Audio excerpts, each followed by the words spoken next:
So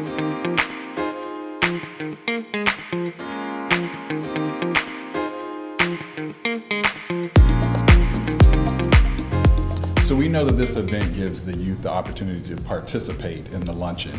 And I know you're heavily involved in the Boys and Girls Club of America. Why is it important to you to bring back the youth and get them involved in different programs? Well, I mean, I'm involved in several programs, and I have for a long time, being not only a board member at the Boys and Girls Club, but really a product of the club. And I've often said that if it wasn't for the Boys and Girls Club, I wouldn't be here today, simply because I come from a single mother who was, busy working 2 jobs. I remember she would leave at 7 in the morning and sometimes come back as late as 11 o'clock at night. So in many ways, for me, it's debt that I owe. It's not something that I'm doing that should be celebrated, because at the end of the day, it's my responsibility and my duty to pay it forward to the next generation. And for us, it's not just about giving them athletic options. It's about giving them academic options. And my message to the youth today is that you don't have to wear pinstripes and hit home runs, and you don't have to wear shorts and dunk a basketball. That's not the only way out of the hood, although it's one good option. You can also get an education, be good at science, math, if you want to be a nurse, whatever you want to do, you can put a suit and a tie on every day, be an entrepreneur, and be very successful as well. There's so many executives at today's luncheon. What do you want them to take away from your speech? Well, I think that the number one thing is you have to invest in yourself. I think today in 2017, we have more opportunity than ever before. If you think about the average American family out there, we live better than John Rockefeller did when he was the richest man in the world. Technology has given us an opportunity to expedite ROI, expedite exposure in a manner that's never been seen before. So the fact that you look at the best 10 companies, the biggest 10 companies in the world, and they weren't players just 10 years ago or 20 years ago, it's remarkable, right? It's taken GE, it's taken Berkshire Hathaway, JP Morgan, almost 100 years in some cases to become this conglomerate. And you have others that just in 1 decade have become almost the same size. So if you're a young entrepreneur out there, the one thing I would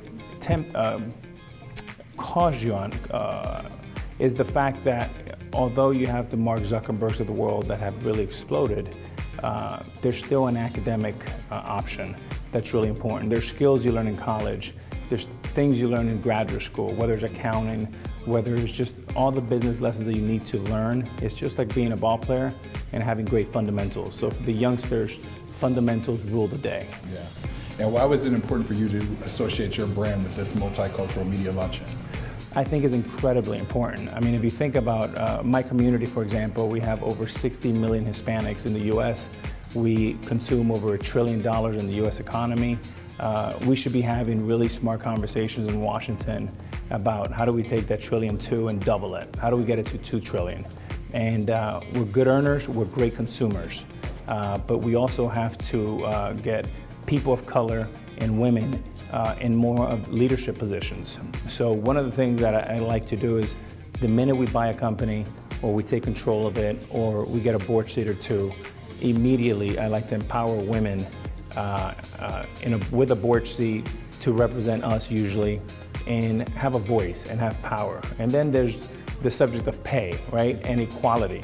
I believe that women bring a tremendous amount of value that sometimes is not quantified just by simple numbers. I mean, I think they have an ability to have a sixth sense, to see around corners. And for us, it's just a great compliment because I just think they see things not just black and white. I mean, I think guys, we look at numbers and we look at earnings and we look at NOI, and I think they're able to say, for example, not so sure about the character of that person, and it's a good balance. That's definitely true. Now it's 2018. What is a big goal that you have for yourself and for your company? I think it always starts with your team. You want your team, especially this time of the year. Over the last 10 days, I've spent an incredible amount of time with our team, our management team back in Coral Gables. Just like a baseball team, just like in sports, you want everybody to have a clear message of what is the goal. We want everybody to be aligned and incentivized and energized. And as a leader, my job is to make sure that they wake up just like I do with their hair on fire, with excitement and enthusiasm.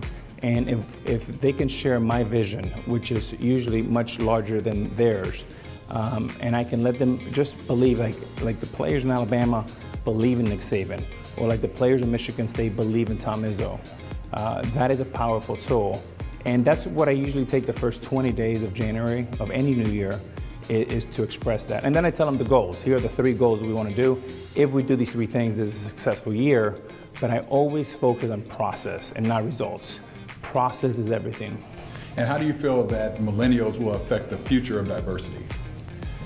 Oh, that's a great question. I mean, it is such a fluid world right now that, you know, whatever you learn on Monday may not be true on Friday. That's true. So I think I'm in the rental business, so I've been in the real estate business for over 18 years or so, and we manage own and manage a big portfolio, over 10,000 units spread over 14 states. One of the things that we found is that millennials we're finding that they don't need as big a place, they need smaller place. They're not necessarily willing to pay up. They don't really like to pay. You and I grew up, the American dream was to own a house. They want to own an app, right? So that's different. So I think there's a lot of intelligence that's still out there that we need to get really, really smart on, and we're working on that. Well, congratulations with all your success, and we look forward to hearing your speech today, and thank you for coming in. Thank you.